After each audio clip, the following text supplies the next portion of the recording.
Okay, so now let's get to the part where it ties in with what you believe, which is, I would say, slightly more controversial. Let me see if I understand this right. That everything we really know about what is going on in our world and all the institutions, like governments, religion, banking, organized crime, they really are all part of a, I guess you'd call it a conspiracy, that reptilians... Well, I call them interdimensionals. Okay, but I read what you wrote. Yeah. Your words. These reptilians from the constellation Draco have interbred with humans, and they are living amongst us. There are people like the Pope.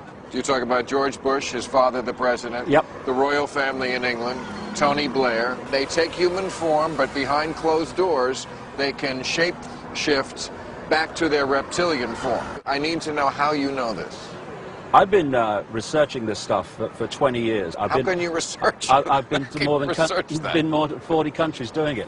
This is where the idea of the divine right to rule comes from. The divine right to rule because of what? Because of your bloodline, because of your DNA. This goes right back to the ancient world.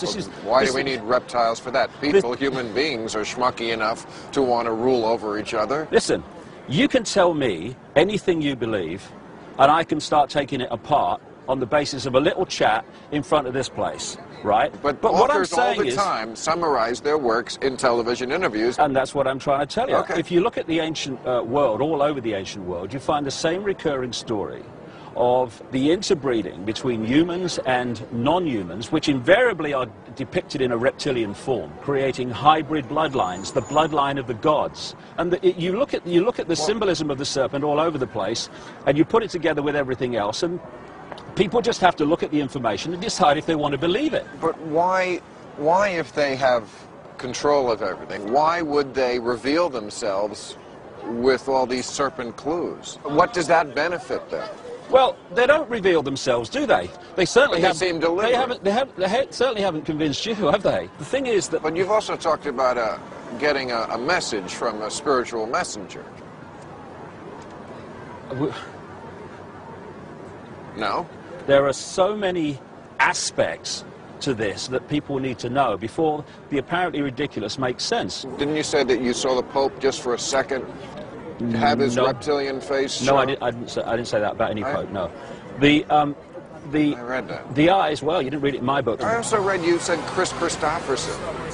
No, I didn't say that. I was quoting someone else. What makes you think Bush is for sure? Well, not least because of the number of people, ridiculous number of people who have told me over the years that they've seen Father Bush shapeshift many times.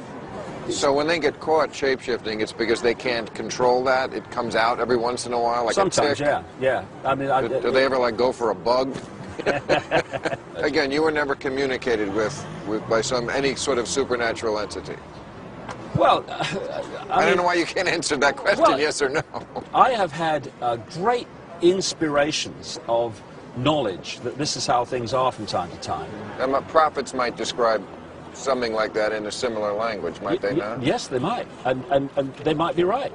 But I'm not then standing up and saying, the Almighty has spoken to me, this is the truth, you must believe it, otherwise you won't go to heaven, and these will be all the consequences for not believing me. When I started talking about these concepts, I went through just fantastic ridicule. Anyone that is talking about things so different from the norm is going to be ridiculed by reflex action. I mean, I used to be a journalist, mate. I used to be a television presenter. I knew what the bloody consequences were of talking about this stuff. I mean, are you kidding?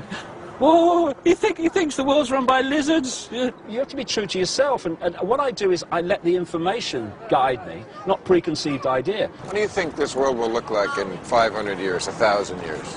The same or...? Oh, very different. Very different? Oh, yeah, because the potential for change is massive. And the thing is, how it changes depends on what we do. If you talk about what will the world be 100 years from now, and you specifically talk about religion, I would suggest there will be no religion as we know it. In 100 years? Oh, yeah.